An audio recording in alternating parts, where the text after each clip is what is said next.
BJP OBC मोर्चा के द्वारा राहुल गांधी के आरक्षण समाप्त किए जाने के बयान के बाद लोगों में आक्रोश है और इसके द्वारा आज राजधानी पटना के बीजेपी कार्यालय के समक्ष जो है बीजेपी ओबीसी का मोर्चा के द्वारा एक दिवसीय धरना दिया जा रहा है। आप देख सकते हैं लोगों के हाथों में जो बैनर और पोस्टर हैं उसमें साफ तौर पे लिखा हुआ है विरोध प्रदर्शन है, आरक्षण विरोधी राहुल गांधी माफ़ी मांगो। मतलब साफ तौर पे कहना है कि जिस तरह से विदेश में जाकर के राहुल गांधी ने आरक्षण के मुद्दों को भुनाना चाहा है उससे बीजेपी में खासा आक्रोश है और इसको लेकर के यहाँ पर धरने पर बैठे लोगों का क्या कुछ कहना है, आइए सुनाते हैं। देखिए, जो विदेश में जाकर के राहुल गांधी जी आरक्षण के विरोध में जो बात कही है उस विषय पर आज भाजपा अनुसूचित जाति मोर्चा के अंतर्गत धरना दिया जा रहा है। उसमें महाधरना का आयोजन है।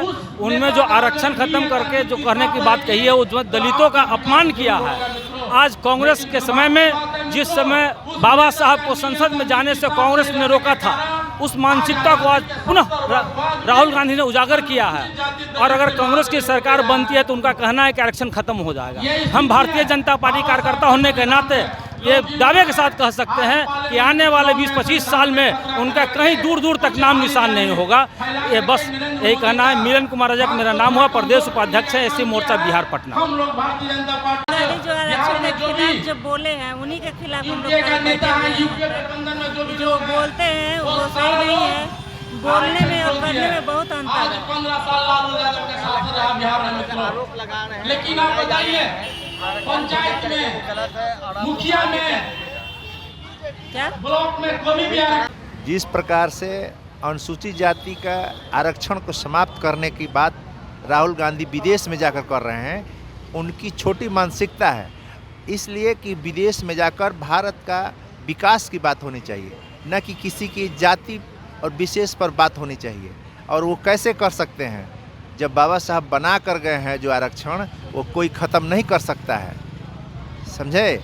इसीलिए उनका विरोध हम लोग कर रहे हैं। राहुल गांधी का ये छोटी मानसिकता छोड़ दें, देश को आगे बढ़ाने के सोचें, न कि जातिवाद पर उलझा कर रखें भारत को। क्या लगता है कांग्रेस के द्वारा लगातार बीजेपी पे आरोप लगाए जा रहे हैं कि आरक्षण को समाप्त करने की इनकी एक साजिश चल रही है? वो साजिश नाकाम हो रही है और उस समय भी नाकाम हुई है। इसलिए कि जिस प्रकार बाबा साहब को जिंदा न रहते हुए भी मरने के बाद भी भारत रत्न नहीं दिया गया और आरक्षण को लटका कर रखा गया, वो उनकी मानसिकता थी उनके दादा के द्वारा, उनकी दादी के द्वारा, वो जो कि पूरा नहीं हुआ। और यही भारतीय जनता पार्टी सरकार ने वो पूरा की।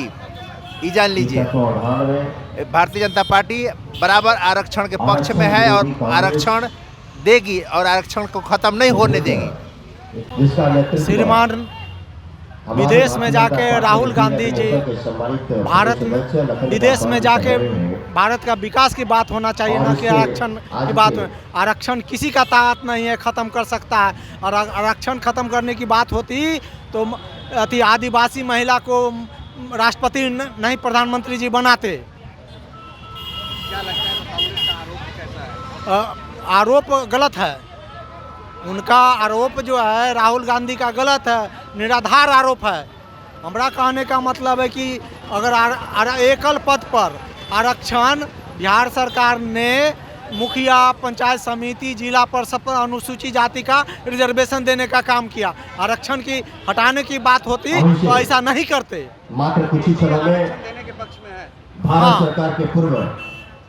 तो जैसा कि आपने सुना, तमाम ओबीसी मोर्चा के जो यहाँ पर बीजेपी के नेता हैं और कार्यकर्ता हैं उनमें आक्रोश है और इनका सीधा कहना है कि राहुल गांधी ने जिस तरह से विदेश में जाकर के आरक्षण के मुद्दों को भुनाना चाहा है वो सरासर गलत है। जबकि बीजेपी लगातार कहते आ रही है कि वो आरक्षण के पक्ष में है और इन तमाम मुद्दों को लेकर के अब कांग्रेस से माफ़ी मांगने की बात बीजेपी के द्वारा की जा रही है। अब देखना यह है कि अब जिस तरह से बीजेपी के ओबीसी मोर्चा के द्वारा इस तरह का अब धरना दिया जा रहा है तो अब आगे कांग्रेस क्या कुछ करती है।